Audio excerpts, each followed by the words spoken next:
உனக்கு எங்க இருந்து அறிவு இருக்க போகுது? உடனே கோபம் இருந்து நீ பேர் குத்த கண்ணமுடைய குற்றத்துக்காக இந்த கைலாயத்திலே போயிட்டு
பாட்டியாரே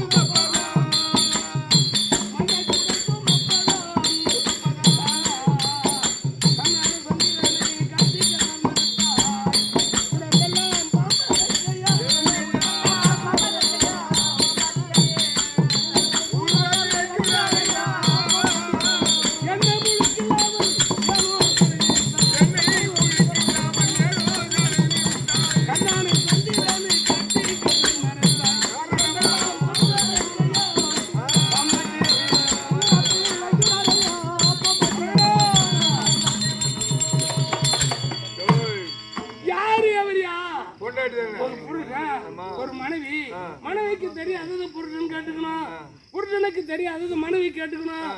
ஒரு குடும்பத்தில் இருக்கக்கூடிய நீ தங்கச்சி அந்த ஆளு கொடுத்த உன் மானம் பாதியெல்லாம் போச்சப்போ நான் அன்னைக்கு கூத்தாடிக்கு பொண்ணு கொடுக்காதுன்னு சொன்னீங்க. கூத்தாடிக்கு பொண்ணு கொடுத்தீங்க, பொண்ணு கொடுத்தாதான் உங்க மரியாதை என்னங்க போடா வாடா நேற்று கஞ்சின்னு வந்து ஒன்று தெரியல பாப்பா கொடுத்துட்டேன். இன்னைக்கு இந்த அகரத்துல உன் பங்கம் போகுது. என்ன பங்கம்? என்ன பங்கம்? எனக்கு தெரியாத வீட்டுல இருக்கிற மனுஷன் எங்க அம்மாவுக்கு பெரிய சாபத்தை கொடுத்துட்டு இருக்கிறாரு. இந்த சாபத்தை கொடுக்க தகுமா? இருக்கவே கூடாதுன்னு சொல்லி அனுப்பிட்டேன். போன் சொல்லி அனுப்பிட்டேன். ஆமா ஆமா. இப்ப அவங்க கோபம் போட்டு போட்டு சாபத்தை கொடுத்துட்டேன். சாப்பாடு எங்க ஹோட்டல் லெமன் சாப்பாடு சாப்பிடுறேன்.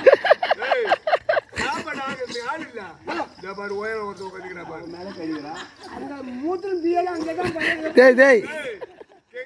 சொல்லக்கூடிய உயரம் இருக்கா? எனக்கு பொண்டாட்டி இல்லாத அனுப்பிட்டான். சாப்பாடு கேட்டு மேலே ஏறி உட்காந்துருவாங்களா? மேலே ஏறி உட்காந்து தலையில சிறுசா வச்சிருக்கோம்.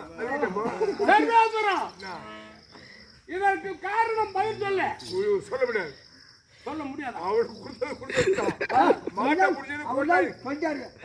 தங்கச்சி கொடுத்ததுதான். நீ எவ்வளவு கேள்வி கேள்வி மனைவிக்கு கொடுத்தது சாப்பிட சொல்லிய என் பொண்டாடி நான் வேற யாரும் இல்ல.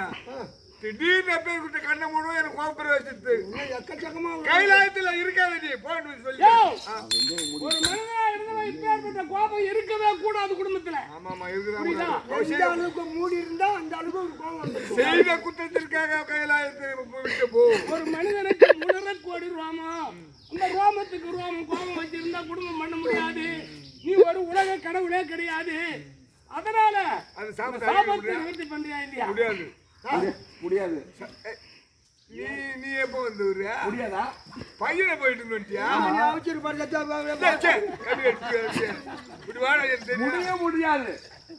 இப்போ காரணம் என்னன்னா பையனை இட்டுட்டு வந்தா ஒரு பஞ்சாயத்து பேச்சு உள்ள கைலாயம் வந்து போட்டு பாக்குறான். நீ என்ன சாபம் எனக்கும் கொடுத்துருவியா? மாட்டை பிடிச்சது கொட்டாயம் பிடிச்சது கதை இருக்குது.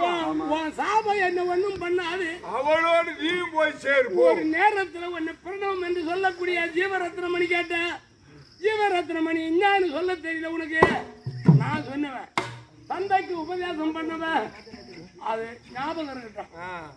ஆமா, அந்த சாபத்தை அழிக்கணும். உண்மை. முடியாது. முடியாதா? கொடுத்தது தான் சாபம்.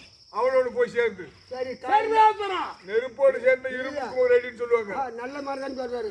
கொடுத்தது தான் பச்சாச்சு மட்டும் கொடுத்தாரு. பச்சு மட்டும் பசி அறுத்துக்கு கொடுத்தது தான். நீ கொடுக்கறத வாங்கிட்டு போயிடுவாரு. அங்க வீட்டுல உட்காந்து குளத்துல எடுத்துப்பா. அங்க வந்து செருப்பாடி அடிச்சு உண்மையான கதை. கண்டிப்பா உனக்கு தெரியாத ஒரு விஷயம். பொம்பளை தெரியாது.